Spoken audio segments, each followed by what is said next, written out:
So before that, we start the Jakarta Globe Insight today. Let's watch this video.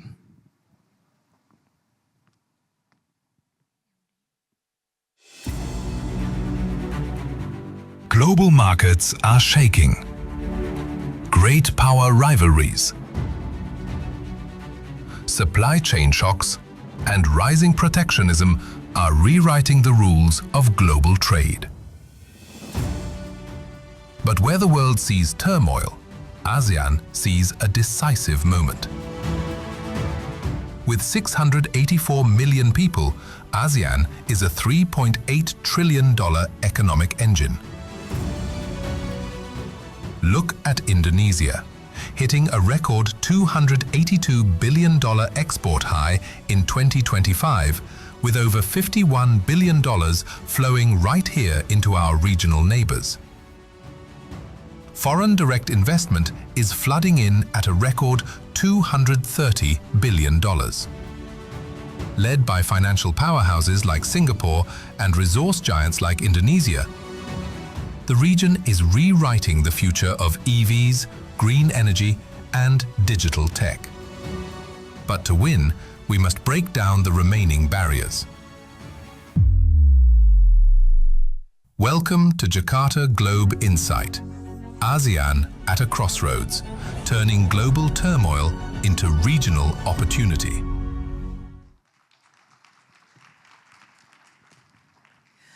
Ladies and gentlemen, without further ado, please welcome our moderator today, editorial board member of B-Universe, Mr. Anthony Wonsono.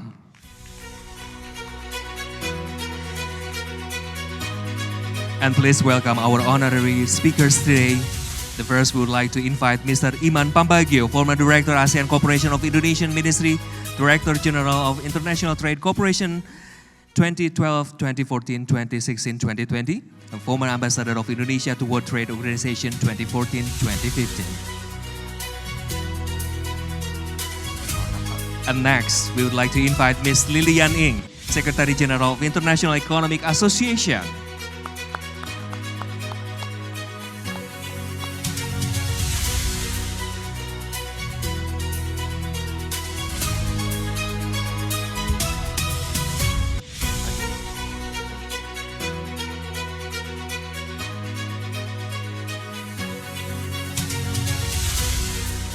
Ladies and gentlemen, this is Jakarta Globe Insight, and Mr. Anthony Wonsono, the floor is yours.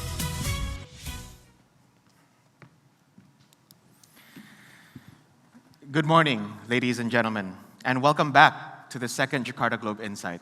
Thank you all for joining us here this morning. ASEAN is at a genuine strategic crossroads. We are meeting at a time when the global economy is being pulled in several directions at once. Geopolitical rivalry is intensifying, supply chains are being redrawn, protectionism is rising, and energy and food security have once again become central economic and survival questions. The World Economic Forum has described this period as the age of competition. And yet, this moment is not only about risk, it is also about opportunity. ASEAN today is home to roughly 684 million people, recorded over $3.8 trillion in goods trade in 2024, and has attracted a record $238 billion in foreign direct investment also in 2024. Intra-ASEAN trade now makes up about 1/4 of the region's total trade. These are not just statistics. They are reminders that ASEAN is not standing at the margins of the global economy. It is increasingly one of its central pillars. Indonesia's own numbers reflect this reality. Its exports reached over $280 billion in 2025, with over $51 billion of those in non-oil and gas exports to ASEAN markets. That tells us something critical. For Indonesia, ASEAN is not simply a diplomatic abstraction.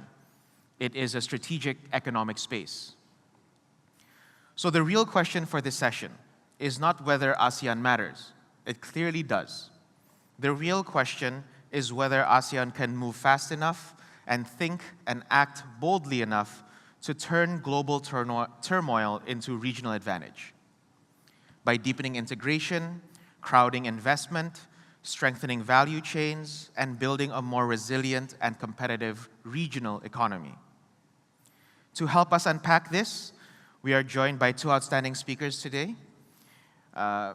Before I introduce these two wonderful speakers, I'd like to apologize in advance on behalf of the organizing committee because we received news this morning that our guest, unfortunately, Vice Minister of Trade Ibu Roro, is unable to attend on short notice. But it is my honor and distinct pleasure to introduce my two mentors and teachers. First, former Director General for International Trade Negotiation and former Ambassador to the World Trade Organization, Bapak Iman Pambagio. A round of applause for Pak Iman. And second, Secretary General of the International Economic Association, Dr. Lili Yan Ing. Both are respected economists with deep experience in ASEAN integration, trade negotiations, and industrial policy. So with that, without further ado, let's begin. I will kick us off with an opening question for both Pa Lili and Pa Iman and Bu Lili. Is ASEAN truly ready to act as a strategic economic bloc? Or is it still more integrated in ambition than in execution? I think I will leave it to Pa Iman to kick us off. Pa. All right, thank you for the question. And good morning, everybody. It is a great honor for me to be here. Let me be a little bit provocative in answering or responding to your question. I think ASEAN is now at the lowest level of mental status in terms of regional integrity. In the past, ASEAN has raised as one of the most successful regional economic integration process. But due to the COVID and then trade wars, and everybody in the ASEAN feel that they have to secure their own economy. They engage in this beauty contest vis-a-vis Washington, D.C. They try to approach Washington, D.C. in a separate ways. Then what we see today is a broken nation. Perhaps I would rather think that ASEAN is not finished yet. There is a potential for ASEAN to raise again as a group, but it will require a strong leadership. And when we talk about leadership in ASEAN, it is Indonesia, and only Indonesia who has all the critical mass to lead, to chair ASEAN.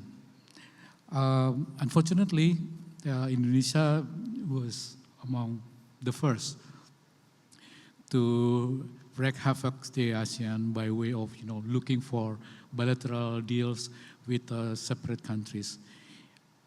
Imagine ASEAN as a home. If Indonesia is the father of this family, if the father goes wrong to different direction, how we could expect that the house, the home, the family will stand out in the fragmented neighborhoods. So I think I'll stop there and perhaps we can deepen our discussion. Your opening thoughts, Bu Lili? Thank you for highlighting a very important point. Before I address your questions, let me share with you one simple observation. Over the last 50 years, the global economy has increased more than 39 times, from $3 trillion in 1970 to now $117 trillion in 2025. Much of the growth has been contributed by openness. openness in trade and investments. Looking ahead, 50 years and beyond, economic growth will be shaped by digital technologies, robotics, and AI. The core competitiveness of a country will be determined by digital and AI capabilities. Strategically, ASEAN is a home of 690 million populations with GDP more than 4.1 trillion US dollar, which is larger than India and the United Kingdom. So strategically, ASEAN has the strength as not only become a market, but also a manufacturing hub and a geopolitical bridge. But the issue with ASEAN is that we have very shallow integrations, and the core issue of ASEAN is that I call it as self-inflicted policy of ASEAN. So that's something that we can discuss in detail later. Thank you, Anthony. Thank you.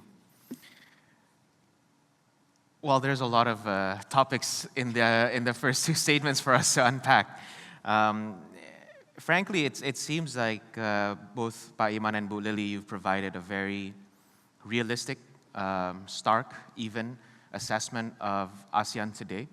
And we certainly understand that the potential is there, right? The key is how to unlock it, how to maximize it, and there's a range of roadblocks and obstacles hindering that path. So perhaps let's try and open that one by one in the limited time we have today. I'll start back with you, Pa Iman. You spoke about fragmentation. You spoke as well, in particular, that real, clear fragmentation happened really in the last few years as trade wars exploded around the world. Trade wars, in particular, perhaps we can say instigated by the United States in a lot of ways. And you mentioned that the moment the United States began this whole tariff war, essentially with the entire world, the ASEAN community dropped, the ASEAN community essentially went their own ways, and Indonesia was one of the first to play this beauty contest, as you said. If you can rewind time 2 years ago, how do you think ASEAN should have responded? How could we have responded and reacted to the tariff wars instead of what you have seen now? Thank you, Anthony. Looking back to 2 years from now, I would think that it is important for ASEAN to coordinate, to consolidate their position vis-a-vis external challenges, including the tariff pressure from Washington, D.C. It is important for ASEAN countries to talk to each other. Look, ASEAN represents a diverse economy. We have perhaps the most advanced economy, Singapore, in the region. We have these emerging economies. We have small and vulnerable economies like Timor-Leste now. We have least developed countries like Cambodia, Myanmar, and Laos, PDR. So this combination has been seen by many scholars in particular as the miniature of WTO. We should have better communication with each other when ASEAN is confronted by this trade war and the fragmentation of the global supply chains. Because if we see countries in ASEAN advance economically up to this point, it is because ASEAN is stay together for quite some time. In terms of political orientation, non-interference, in particular, free from nuclear weapons, free from foreign military base in the region, and so on and so forth. So only ASEAN, I believe, that could draw the attention of many global players. We have this East Asia Forum to include not only ASEAN and East Asia neighbors, but also the US, Russia, European Union, and others. We have a dialogue forum with the Secretary General of United Nations, and others. So we have the political gravity. We have to capitalize on that. Thank you. So political gravity and economic coordination, we have found, especially in the case of ASEAN, are two very different things, right? ASEAN is able to issue political statements every year on its principles with regards to non-alignment, et cetera, et cetera. But when it comes down to actual economic integration, it's always seems to be on the back foot. So if I can ask Bu Lili, theoretically, a coordinated economic response to Washington, D.C.'s tariffs across 11 countries of ASEAN is idealistic, maybe. In your views, how would you bridge this fragmentation, less from a political standpoint, but more from an economic standpoint, right? That's just something that ASEAN has been discussing since the beginning of its inception. And until today, there has been some progress, but this integration perhaps has gaps, especially implementation gaps on the ground. So how would you view economic coordination and integration moving forward in ASEAN over the next 3-5 years, realistically? Well, like all ASEAN countries, we are natural competitors. We are producing basically the same products. We are heavily rely on oil, petroleum for Indonesia, Malaysia, agricultural products. Indonesia compete with Thailand. Some of electronics, Indonesia competing with Vietnam, Singapore, Malaysia. So we are naturally competitor. We are totally fine. Competition is good. The thing is that how can we improve integrations? Over the last 25 years, our intra-ASEAN trade ranging between 21 to 25%, right? Now it's at the level of 21%. The key issue is that in trade in goods is on non-tariff measures and rules of origins. So those are very technical, but what I'm trying to advocate is that we should harmonize standard as well as simplify rules of origins. In trade and services, I think we should improve mutual recognition agreements. And in investments, I think we should really work on improving the cooperations, facilitations, protections, as well as promotions.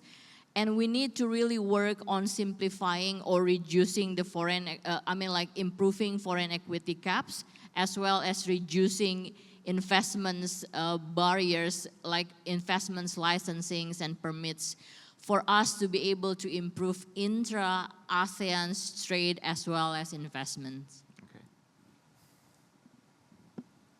If I could take up one point raised by Bu Lili, it is about the fact that ASEAN countries compete with each other. I think it is okay. But years ago, I imagined that there will be a division of labor in ASEAN. So naturally speaking, we should focus on 1-2 particular sectors and let the others do some focusing on other sectors as well. We are talking about economic integration. That I think that that's the way forward. We are not like European Union with a single currency. We are not custom unions, but it is important for ASEAN to really minimize the national variation of ASEAN agreement. Every time we go to the ASEAN summit and ministerial meeting, we agree on something. Let's adopt this standard on ABC. Let's adopt these facilitative measures on C or D. But then going back to our own capitals, we create the national variation of those regional agreements. I think we have to minimize that. And again, in the future, there will be a division of labor in ASEAN, which will develop naturally, rather than picking up. I would like to do this. The others will do that, and so on and so forth.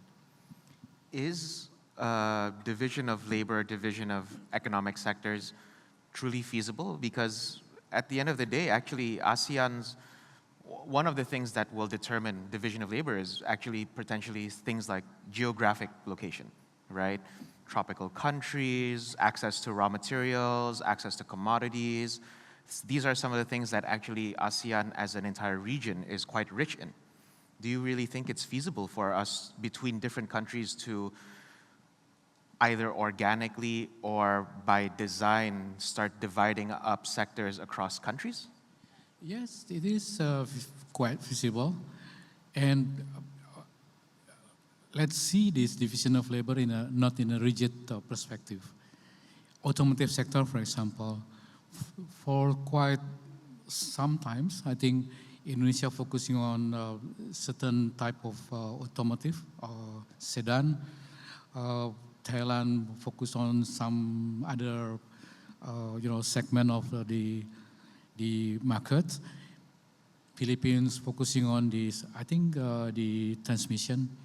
Indonesia on a chassis, and I think other parts of automotive. Thailand focusing on some electronics there, including Malaysia, different electronics for automotive. So that's the division of labor. Not necessarily only Thailand makes cars, Indonesia just buy the cars. No, I think we have to be precise in looking at the division of labor. Similarly, in terms of capitalizing on the natural resources, we have some natural resources perhaps to be processed in Malaysia, for example, but then the marketing part of the services could be done by someone else, Thailand perhaps, or Philippines. So that's kind of division of labor. Understand.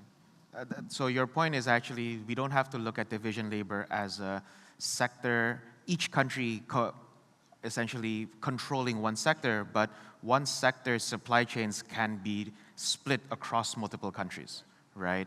I see. So that's great, and that seems theoretically a very brilliant and sound idea. Do you have perhaps an international comparison of regional blocks similar to ASEAN that has been able to pull this off? Or maybe on a broader level, do you see other regional economic blocks that you can find in South America, Africa, Eastern Europe, of course the European Union as well, as being a benchmark for ASEAN to aspire to be? And what might hinder our ability to reach that level of integration, Bu Lili? Well, actually, ASEAN is in the upper hand positions because ASEAN's seeing EU as aspirations, as our role model, but we are not mimicking EU. We understand the disadvantage of being custom union. We understand the disadvantage between monetary union. That's why we will not gonna proceed, and we are not advocating ASEAN should proceed toward that directions. So being integrated in trade and investments, I think that's the best ASEAN can achieve by not going into monetary union as well as not going into custom union. And the second, strategically and geopolitically, ASEAN also has advantage by being a strategic partner. So we have been as a non-bloc countries, and we are very clear as being a non-bloc countries. We are not like EU that is so very allied with the US. We are also not like other regional bloc that are so very clear with their alliance. So we keep this kind of being economically, strategically, and politically having more advantage compared to other regional blocs. That's something that ASEAN should be maintaining. addressing to your questions, will it be feasible of having natural labor divisions? It is indeed very feasible. I'm taking another examples of semiconductors, which is now in the very boom. Like there are three stages, I just make it simplified. There are three stages in semiconductors: research and development, wafer fabrications, assembly, testing, and packaging. Singapore is now focusing on wafer fabrications, contributing about 11% of the global wafer fabrications. Malaysia is contributing on assembly, testing, packaging, contributing about 5% to the global ATP. This is happening naturally, without any instructions of directions. I think natural labor divisions will be the best way. And how about Indonesia and Vietnam? Vietnam is now entering also to ATP, and unfortunately, Indonesia is not there in the map yet. This is something that I think the government should really focus on, because like I mentioned in the beginning, the core competitiveness of countries 50 years and beyond will be determined by digital technologies, robotics, and AI capabilities. And that's something that Indonesia should really focus on and work on, improving our human capital to tap into future opportunities. Okay, thank you. We were going to go into, I think, the future industries that we should be focusing on. But before that, I want to touch on, you stated that ASEAN should not go into the path of a unified currency or a fiscal bloc. So there is talk, however, of strengthening the use of local currencies in intra-ASEAN trade, especially given the valuations of the currencies here in the rupiah especially, and other ASEAN countries over the last few weeks, few months. What do you think is possible in terms of local currency usage in intra-ASEAN as a regional financial buffer? Is that something that we can practically implement, or is that still too far ahead of us?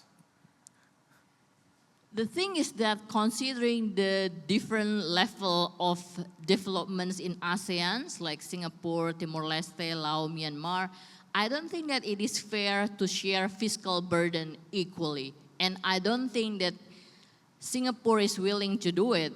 Indonesia probably is not gonna willing to do it. And I think it's fair enough, because fiscal burden is country responsibility, right? Indonesia is now running fiscal deficits, and I don't think that we can blame other countries for our fiscal deficits. We should really introspect ourselves by being so very irresponsible, having such increased fiscal deficits. Now Indonesia is having fiscal deficits of 240 trillion Indonesia's rupiah, which has increased 140% compared to last year. So this is something that we should not going towards the fiscal burden sharing by having monetary union. But having this kind of increased digital payment, increased local currency, that's a good thing. Now QRIS can be implemented, can be applied, can be used in Thailand, the Philippines, Singapore, Malaysia, and hopefully in China very soon. That's very, very good. And that's something that ASEAN should intensify, as well as the use of local currency. But again, I think we should be mindful. This is a bit tricky on your part. The issue with the current depreciations is the trust. Indonesia market, global market, do not trust Indonesia's currency, do not trust the government fiscal deficits. That's the core issue of depreciations, that the government should reduce fiscal deficit by reducing government unnecessary expenditure. Thank you. So depreciation in this current state is not a trade issue, it's not an external issue. It's purely an internal domestic issue in your view? This is something that everybody got always mixed. When they're talking about currency, they're talking about interest rates. They're blaming Central Bank of Indonesia. Central bank, government, the central banks interest rates can help to stimulate the certain amount of depreciations. But the core issue of rupiah, any currency is about trust. It's about trust to the government. It's about trust to government fiscal policy. So that's the core issue that Indonesia is facing right now, that the market does not. And I mean, if we can see the last examples, central bank increased interest rates up to 5% now. Rupiah appreciated only for 2 days, and now it's going back to 7,740 Indonesia's rupiah, only for 2 days. And Indonesia again tried to implement buyback of government bond. And it's only kind of, you have the symptoms, and then you provide kind of a very temporary medicines. It will not gonna cure the real issue. It will not gonna solve the real issue. So what the government needs to do is to work on reducing fiscal deficits. Thank you. On that note of trust, Pak Iman, I think I have to ask you maybe a sensitive question, but a opportunistic question as well. Trust is also highly related to issues such as foreign direct investment. Indonesia, ASEAN first, recorded record levels of global foreign direct investment in 2024, amounting to $230 billion regionally. In your view, how would you gauge the level of trust and competitiveness, allowing investors to want to commit significant capital to the ASEAN market? And also perhaps on a more micro level, what are your views on the future FDI flows that Indonesia can experience as part of the ASEAN community over the next few years? First of all, I could not agree more with Ibu Lili for earlier points. But let's talk about ASEAN now. I think ASEAN will continue to attract foreign direct investment. And countries outside ASEAN will look into ASEAN as economically integrated. If they could not see the merit of investing in Indonesia, they will invest in Singapore, Malaysia, or Thailand, because from there, they could access Indonesia. So it is up to Indonesia to fix, to make up our home, to attract more foreign direct investment. But in terms of ASEAN-wide attraction, I think ASEAN will continue to drive FDI into ASEAN. But in some countries where they could offer certainty, clarity in policy direction, and consistency in their policies, right? Those are the things that Indonesia could not offer to foreign direct investment. I don't know whether I respond to your question. Okay. Well, there was a quote that I remember someone saying, if you want to invest into ASEAN, invest into Malaysia, Vietnam, Thailand, Singapore. If you want to invest into Indonesia, invest in Indonesia. So there is a sense that, to a certain extent, is it a positive or a negative thing where people, a lot of potentially international investors, when they want to invest and tap into the ASEAN market, they see opportunities in our neighboring countries, whereas they generally see Indonesia perhaps as a single country already having the scale and mass to kind of recoup their investment and maximize their gains. Is that fair, or do you think that's... I think if you like to invest in ASEAN, you go to Malaysia, Singapore, Thailand, Philippines, and others. If you like to invest in Indonesia, you just go to Indonesia. To me, it reflects the way investors look at Indonesia as a rather, what to put it, quite weird investment destination. If you want to deal with ASEAN countries, you go to other countries. But if you targeting Indonesia, just go to Indonesia and deal with Indonesia separately. I don't think that's a good sign in terms of, promoting the regional economic integration in the context of ASEAN. Okay. So on that thread of foreign direct investment, what do you think, Bu Lili, will be the next targets for FDI inflows into ASEAN and into Indonesia? You're talking about digital technologies, robotics, artificial intelligence. These are industries that are currently generating the highest returns in the capital markets around the world, but at the same time, from a on-the-ground perspective, perhaps we're a little bit disconnected with the economic gains and the value chains. If investors wanted to invest in these new industries, in these future industries, how do you think would be the best way for ASEAN countries, specifically Indonesia, to attract those specific sectoral investments? Thank you. That's a very important point. Before I address your questions, seeing Indonesia, like you mentioned, if investors want to invest in ASEAN, they invest in Singapore, Malaysia, or Thailand. And if they want to invest in Indonesia, they're going to invest in Indonesia. The positive side is that it's true because Indonesia has natural resources and Indonesia has a huge market. That's the positive side. The negative side is that it is also true that Indonesia has hurdles in investments, permits, licensings, as well as logistics issues. So we have to be very honest on both sides, right? And addressing to your questions, what will be the potential?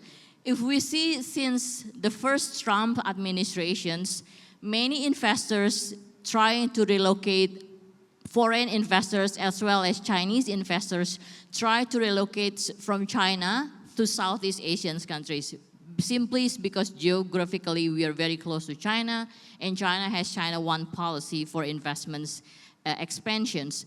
So I think it's very natural and economically to have these expansions to ASEAN countries. And what will be sectors?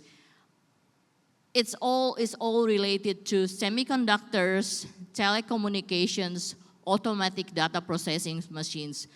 And if we can see over the last 5 years, those investments has increased more than 2 times to ASEAN countries, while investments in those sectors has been declining in China.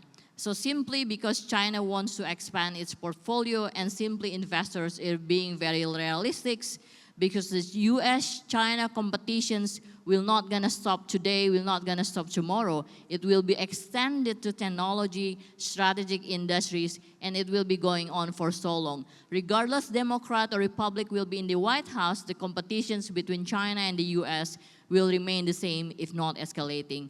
So we should be prepared and we should improve our human capital, logistics, and infrastructures to adopt and to tap into opportunities in those sectors. Thank you. Thank you. Shifting a little bit, if we see that AI, robotics, digital technologies are future industries, we also have the opportunity to address a very current issue, a very critical existing issue today, which is energy security. So in terms of the Middle East conflict that we're seeing today, resulting in global energy shortages, issues with global energy supply chains, and clearly energy security is now much higher in the national and international agenda of every country. What forms of coordination is most feasible for ASEAN, whether through energy connectivity between countries, the ASEAN power grid that has been conceptually discussed in the past, diversification, do we need to go into joint stockpiling like certain countries do, or other emergency response frameworks? Because realistically, this is something perhaps we've taken for granted over the last 20 years of peace, where there was really no major disruptions to energy security. But perhaps now is the time to have a serious look at this issue. Iman, do you have any input on that? Yes, briefly.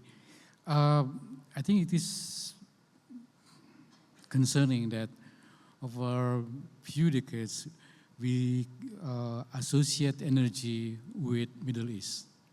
Now, we have these choke points in the Middle East, and we are struggling to deal with it.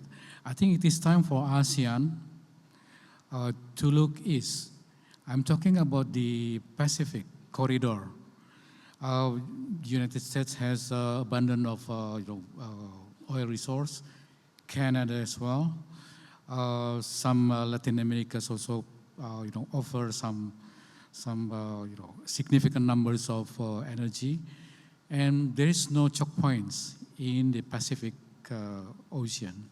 So I think it is time for ASEAN to look east in terms of providing more resilient supply chain of energy.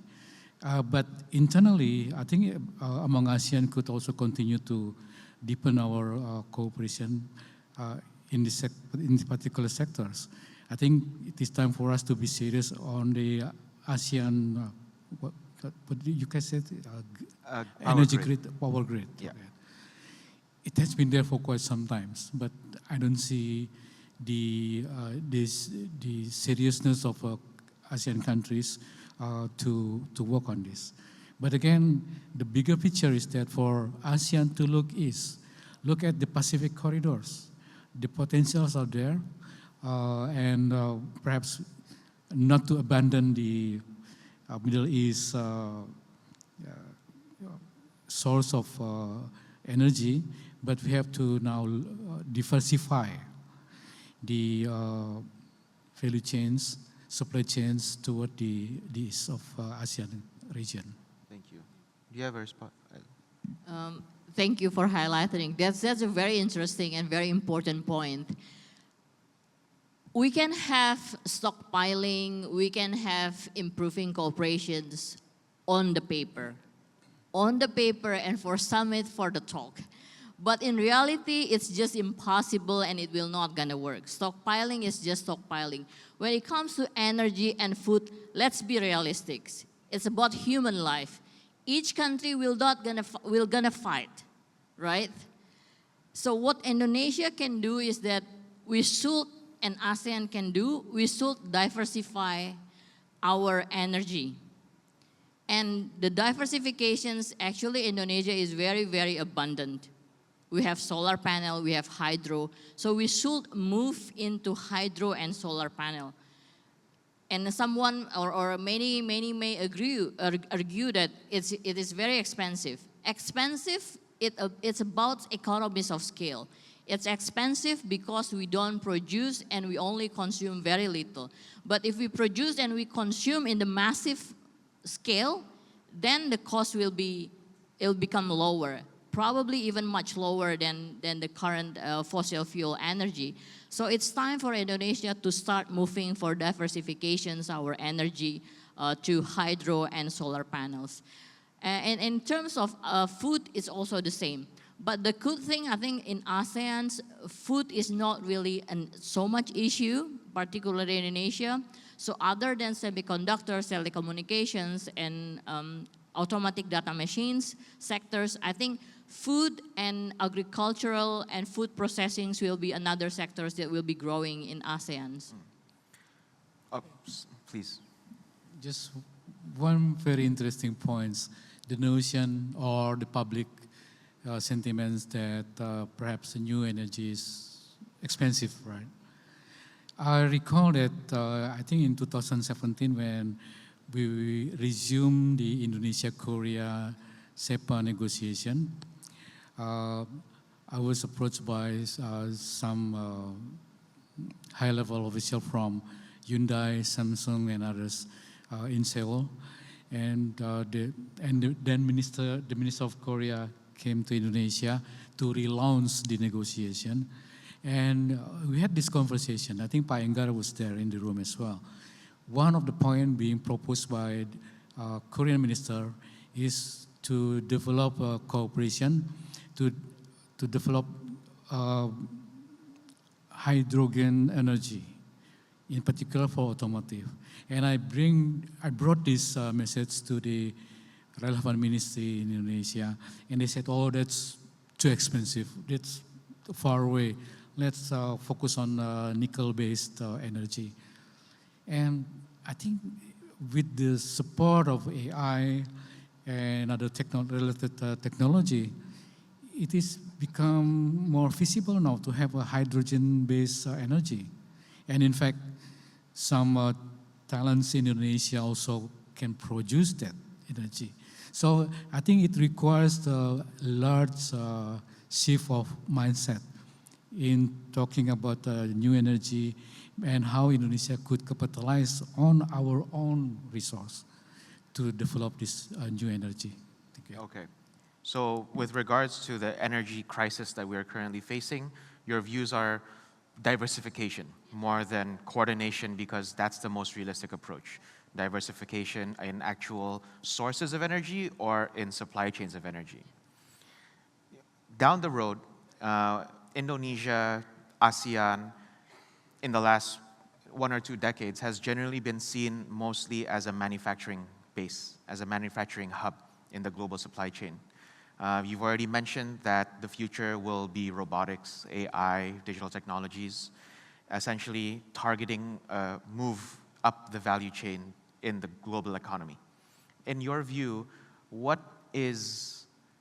how can ASEAN as a market, as a region, capitalize on going up the value chain in a coordinated manner instead of in competition? Is that something that we can expect? Can individual countries go up the value chain on its own, even, given the leaps in, let's say, AI and robotics, frankly, every year, right? The technology continues to evolve on an annual basis. And so the life cycle of technologies has continuously decreased as we look at newer and newer technologies.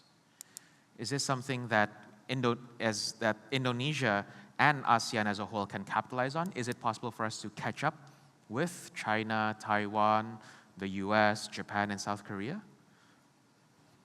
Bu Lili. Let me give you a simple illustrations. 10 years ago, we probably never imagined that China will be in par with the US. But this day, NVIDIA produces H200s. China is just like 5-6 months behind NVIDIA in producing advanced chips. The strategy is that it's producing massive amount of chips that can generate at the same amount of speed that H200s NVIDIA produce. So that's one of the strategy. And China also adopt the open access language models. So it's kind of expedites the process in AI developments. How about in ASEAN? ASEAN is not at the AI and generative AI yet. But Singapore, like I mentioned, Singapore is already processing wafer fabrications, which is the second layer in semiconductors. And Singapore is Year 5 in adopting AI and generative AI. Malaysia is at the third layer, producing assembly, testing, packaging in semiconductors. Now there are three key players in semiconductors: Taiwan Semiconductor Manufacturing Company, TSMC, and Samsung Semiconductors, and the third one is Hynix Semiconductors in South Korea. So those three largest semiconductors industry producing basically all of the, like 90%. So the thing is that how can Indonesia or can ASEAN country leverage our skills up to that level? I think being the latest comer in technology is also bring us advantages, because everything is already provided and everything is open access. So the thing is that how can we improve our human capital and digital infrastructures to catch up? In the case of Indonesia, probably if we could very strict in allocating unnecessary budget allocations, including free lunch program, MBG, if we can allocate large amount of MBG for productive sectors, productive activities, I think we should be able to catch up because we have talents. We have talents and the amount, the quantity of talents are there. So it's just how the government facilitate those talents to be able to tap into the future opportunities. Would you say that the biggest hurdle for us to catch up with, let's specifically perhaps AI industry gains in the economy is human capital? Is there not concerns regarding access to raw materials, supply chains, or any of these other concerns? One, on access to materials. Currently, China producing about 93% of rare earths globally.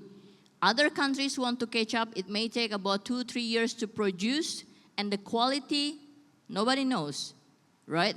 So in terms of accessing to rare earths, Indonesia is in the much more feasible access to Chinese rare earths compared to the US, right? Now the second one is digital infrastructure. That's something that we need investments in digital infrastructures. The third one is human capitals. So we have the quantity, we have the talents, we are not there yet in terms of quality of human talents. But we have quite a few of engineers. It's just how the government tweak the quantity that we have, polish it to be able to tap these opportunities. And like I told you, I mean, 10 years ago, China might not be able to think that China can catch up with the US, right? But just because of we are the latecomer, everything is now open access. Everything is just very easy to access. Everything is just very easy for us to learn. The young people these days are very, very smart. Yeah. So it's just how the government facilitate these smart young people and talents for them to be able to tap these opportunities. I think it's fair to look at history and say that any country that has not kept up with the latest industrial revolution, and AI is the next industrial revolution, will be left behind, right? I think if we're not able to capitalize on these future technologies within our own economic development, Indonesia and ASEAN as a whole, will be left behind and be a net user instead of a player in the industry. So with that, before I move it back to the audience, I'd like to ask both of you a question. What do you want ASEAN to look like in 5 years? What can we see as the standards that ASEAN should aspire to be in 5 years? And if you can change one policy in order to realize that 5-year vision, what would it be? Assuming there's a lot of problems, of course, but what would be the main priority? You can go up to 3.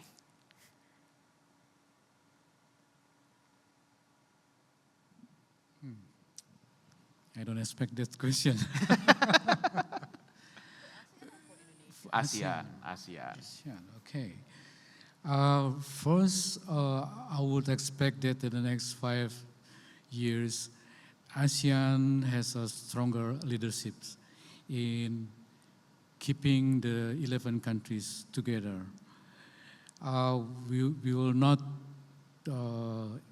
try to harmonize everything, but at least there should be a strong policy coordination in ASEAN, not only in terms of economy, but also non-economic issues, right?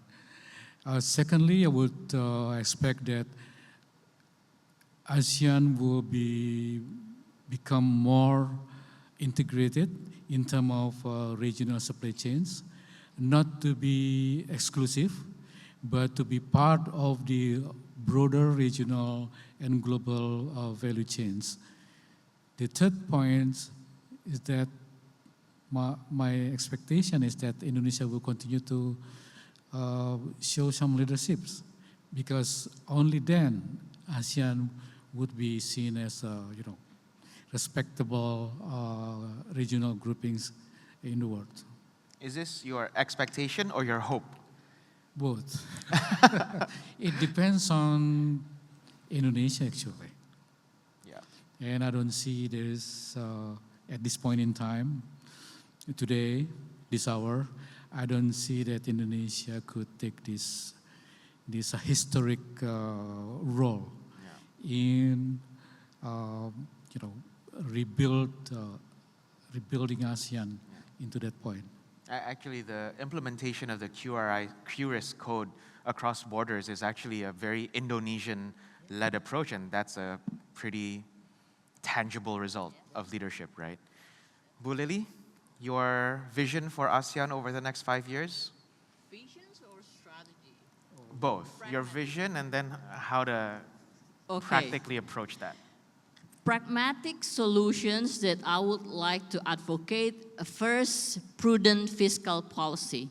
Reduce unnecessary budget. The second one, simplify export, import, investments, licensings, and permits.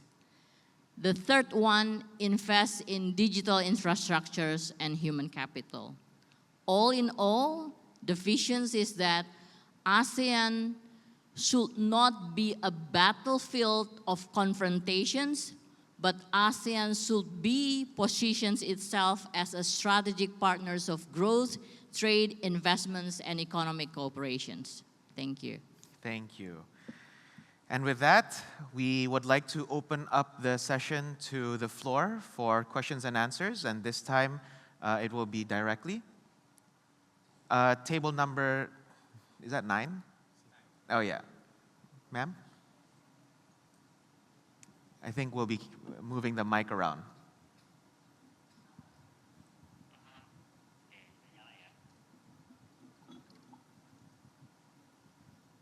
Hello, my name is Nada from the Jakarta Globe. Well, Indonesia has recently announced plans to centralize all commodity exports through the Danantara Sumber Daya Indonesia. You spoke about boosting intra-ASEAN trade. Will this decision of Indonesia to centralize all export further weaken intra-ASEAN trade and affect regional economic integration? Thank you. And this is a question to the both speakers. Thanks. Thank you, Nada.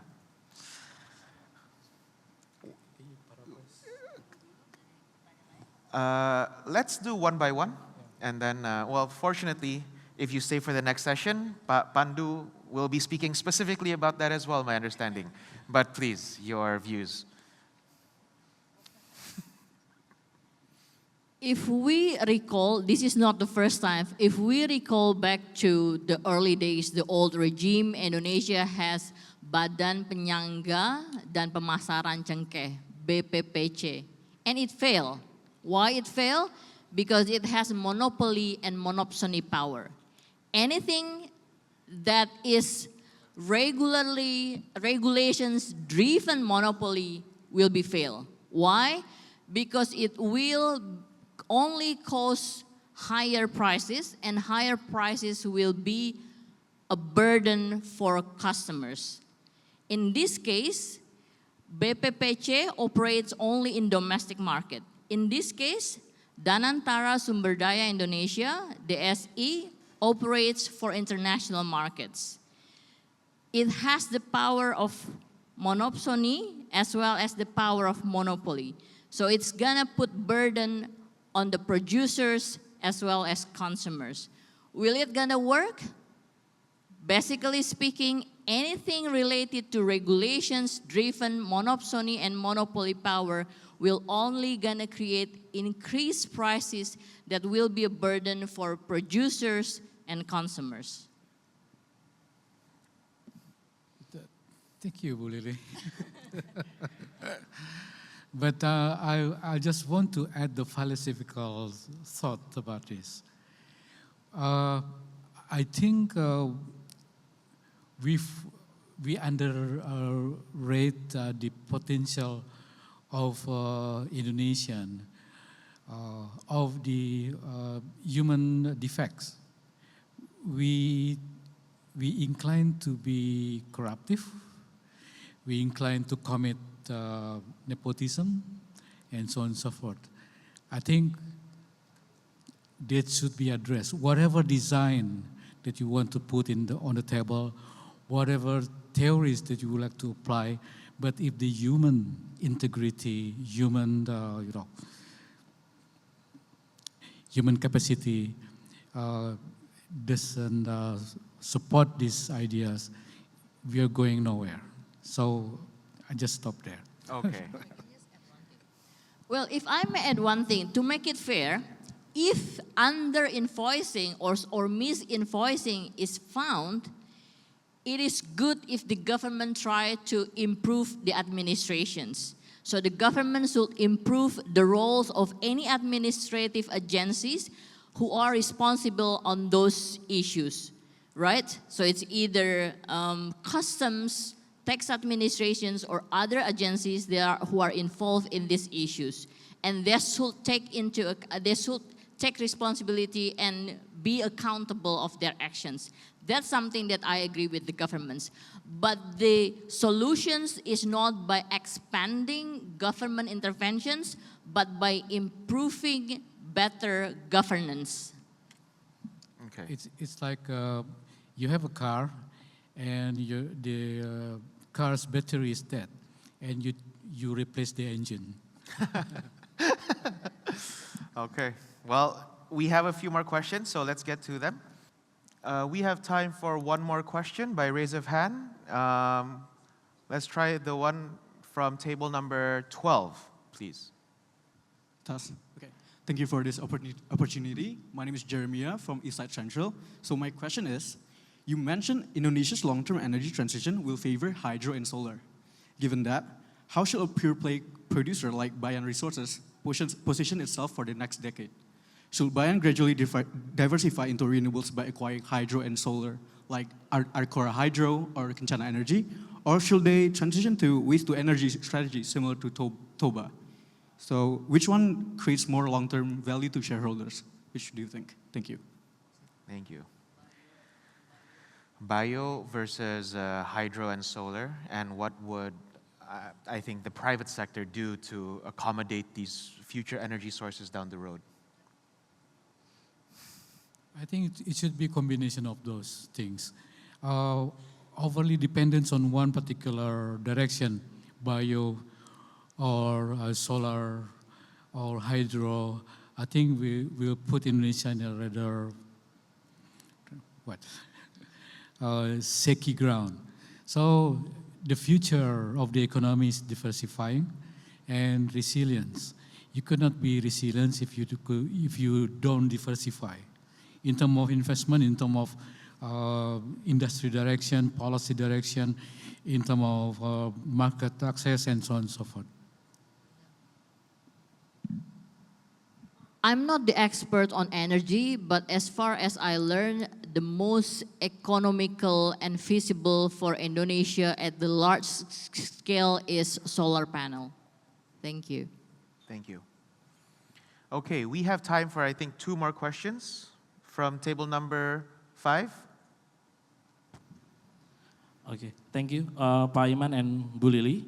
I'm Ilham from Indonesia Green Energy Generation, but I will talking about the ASEAN brand itself as a competitive product base. What reforms are urgently needed so the region doesn't lose ground, such as like in India, China, or Mexico?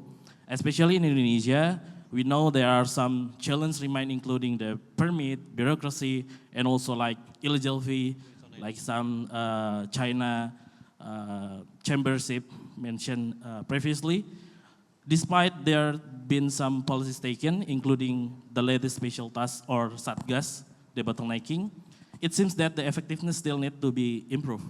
So what should Indonesia do in this situation? Thank you. Thank you. Bu Lili, would you like to start us off? That's a very, very good point indeed. I also would like to address the previous questions on foreign direct investments. Let me give you a simple illustrations. Well, it is true when it comes to level that Indonesia received $47 billion FDI into Indonesia. That's based on Ministry of Investments data. But I think we should use the data from Central Bank, Bank Indonesia. It records 22 billion US dollar. Why we should use Bank Indonesia? Because it records the actual. The Ministry of Investments records the approved investments. Central Bank records the actual capital inflow. So let's use the Central Bank account. It records 22 billion US dollar, which is still high compared to other ASEAN countries. But the thing is that we need to put it into the ratio of GDP, and the ratio of foreign direct investments to GDP of Indonesia now only recorded 1.6, which is among the lowest in ASEAN countries. And the trend has been declining for the last 3 years from 1.93%, now it's only 1.61%. Singapore has 34%, Vietnam has 9%, Malaysia has 6%. So even though the level, we should keep in mind that Indonesia is a huge country, and we should use the ratio of total a total FDI to GDP. And we are recording very low in terms of the ratio of FDI. And we also need to keep in mind that Indonesia I-Core, investments capital output ratio, has been stagnant at 6%. That is among the highest in ASEAN. That means that investments efficiency is very low in Indonesia because of the I-Core is very high. So that's two things that we should keep in mind, that we should not be complacent of the Indonesia's FDI. And how should we address? I don't know. I mean, this is really about political will. And I don't know why there's no political will of Indonesia trying to address. We need capital inflow. And why we still be so bragging about Indonesia's huge market? We need capital inflow. We need capital. There are two drivers of development. One is investments. The second one is exports. We cannot rely just on consumptions. We cannot rely on government expenditures. If we want to develop, we need to improve our capital accumulations and exports. Those two things, nothing else. As simple as that. And we need capital inflow for us, not only to accelerate economic activities, but also for transfer of technology and improvement in management's know-how. Thank you. Thank you. Would you have anything to add, Pak? Do you have anything to add on this, or? I just want to convey our disclaimer here. We may sound critical, but it is because we love Indonesia, right? So it is not about ideology, it is not about whatever. It is about the reality that we feel today in real life. So whatever the type of promotion being executed by the government to attract foreign direct investment, look, investment will come to Indonesia if they see certainty, consistency, and clarity, transparency. If today we promise to foreign investor that they will get some investment facilities, but next month we change that, do you think investment will come to Indonesia? If you have money, would you invest in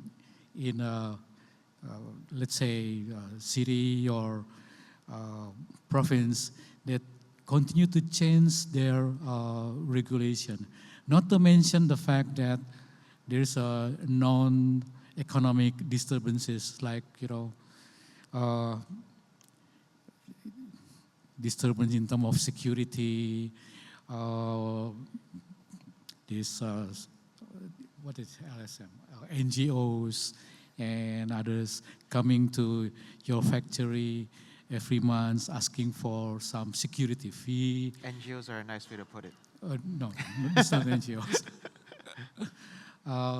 Those kind of things. So I just want to add another aspect of what being said by Bu Lili, which is I completely agree. Thank you. Any more questions from the floor? From table number 10. Okay. Good morning, everyone. I'm Fatur from Persulungan Community. ASEAN leaders often emphasize unity, but fragmentation pressure are rising. What concrete evidence can you share that ASEAN is still able to act cohesively in today's geopolitical climate with major powers competing for influence? How does ASEAN prevent its member states from being pulled into opposing strategic camps? Thank you. So this is perhaps more of a foreign policy, a political concept of ASEAN. Realistically, there are major power rivalries today in the world, and they're frankly targeting ASEAN countries one by one, right? And so how do you think this should define our coordination between ASEAN countries? Pak Iman? I tend to go back to my proposition that there should be a strong leadership in ASEAN. We have been, competing with each other due to the external pressures, and naturally speaking, everyone in the region will try to survive this, challenging environment. That's not very natural. But if you look into the longer perspective, it is important for ASEAN to stay together. It is easy to say than done. Easier said than done, indeed. I have to ask, you've both mentioned the need for strong leadership in ASEAN, and realistically, you say that Indonesia should be one of the key voices leading ASEAN. But to a certain extent, there was some level of the wish to not be led that helped to develop this community of states of ASEAN. Do you think this will actually backfire if there is one voice that is too dominant or one leadership that is too overt in ASEAN? I don't see in the past, in particular, Indonesia was not dominating ASEAN. And the notion that ASEAN need to be, put it in another way, Indonesia should lead ASEAN came from many colleagues around the world. When I visited Argentina, Brazil, they talk about ASEAN and Indonesia, not ASEAN and Brunei, or ASEAN and Thailand, for example. I've been posted in Washington, D.C., and they keep saying that we're waiting for Indonesia to lead ASEAN again. I visited other countries, including Moscow, Sydney, or Canberra rather, Brussels, Switzerland, even South Africa. They talk about ASEAN and the role of Indonesia in leading ASEAN, bringing ASEAN together as a group of countries,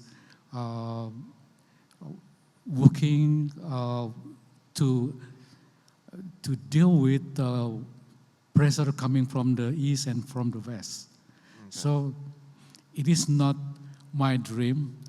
It was the proposition, or rather a suggestion from my colleagues around the world. But those are sentiments shared by non-ASEAN members. So if separate from whether or not Indonesia is even willing to take a bigger role in the leadership of ASEAN, do you think member states would be willing to follow? Exactly. When I chaired the RCEP negotiation, I frequently engage with the conversation with all ASEAN trade ministers. All of them look at Indonesia as the chair, as the leading economist on how to bring this RCEP negotiation into it, to cross this finishing line. And not only ASEAN, the other participating countries of RCEP negotiation like China, Korea, Japan, Australia, New Zealand, all look at Indonesia as bringing the ASEAN not only position, but ASEAN interest. And in fact, Indonesia continue to provide shield for the smaller economies in ASEAN in dealing with this huge wave of liberalization. During the negotiation, either in ASEAN +1 or RCEP, Indonesia continue to help Myanmar, Laos, PDR, Cambodia, to secure their policy space in the negotiation. So it is natural. It is all coming from ASEAN countries. Thank you. Would you like to add? Thank you. That's a very, very important point. Naturally speaking, economically, Indonesia is leading ASEAN. Why? Because ASEAN has the total GDP of 4.13 trillion US dollar. Indonesia's GDP contributed 1.4 trillion US dollar, okay? By population, ASEAN has 690 million populations. Indonesia has populations contributing about 50% of ASEAN's populations with 287 million populations. So naturally, Indonesia is a natural leader in ASEAN in terms of GDP and the number of populations, okay? Now the issue, can Indonesia lead? The word of can will be associated with capacity.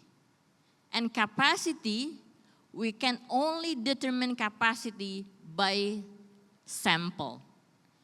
Can Indonesia lead?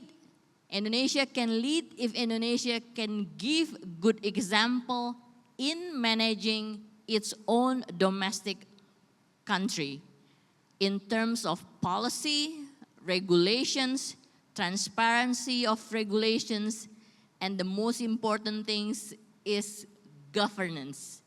All in all, country that can provide a good sample, all countries will be leading.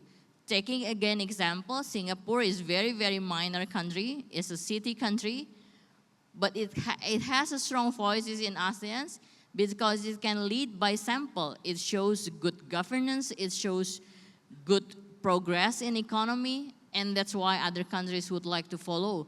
So Indonesia has this natural power of leading ASEAN countries. Can Indonesia lead? It really depends on Indonesia administrations and policy. Thank you very much. Thank you everyone for joining us this morning. Thank you in particular to Pa Iman and Ibu Lili for your time. Let's give them a round of applause. In closing, we have seen that though the world is faced with extraordinary risk, the opportunities are still boundless when it comes to the Association of Southeast Asian Nations, or ASEAN. We see that while there have been missteps over the last few years, nothing is perfect, and the potential still abounds. The potential is still there for us to grasp, for member states to grasp and capitalize on. Yet, there is work to be done. From both Pa Iman and Bu Lili, in your view, while our fundamentals are strong, our positioning is also very strong. ASEAN requires strong leadership, hopefully from Indonesia. ASEAN also requires prudent fiscal spending and policies from its member states in order to have strong capital positioning, in order to invest in the future and for its peoples, and especially in productive sectors. And ASEAN must focus on capacity building, particularly with response to human capital capabilities in order to capture future economies and future industries related to digital technology, AI, robotics, and whatnot. So that is it from the Jakarta Globe Insight. Once again, ladies and gentlemen, thank you so much for your time. Thank you so much, Bu Lili, Pa Iman, for your time. Thank you so much, Pa Anthony, for a great moderating, and thank you so much for the speakers. To the honorary speakers and moderator, please stay on stage. We would like to invite Mr. Jaka Susila, Editor-in-Chief, Investor Daily and Jakarta Globe, to take photo sessions with all the speakers and moderators. Once again, we would like to express our gratitude to Mr. Iman Pambagio, former Director General for International Trade Negotiation and former Ambassador to the WTO, and Ms. Lili Yan Ing, Secretary General of International Economic Association, IEA.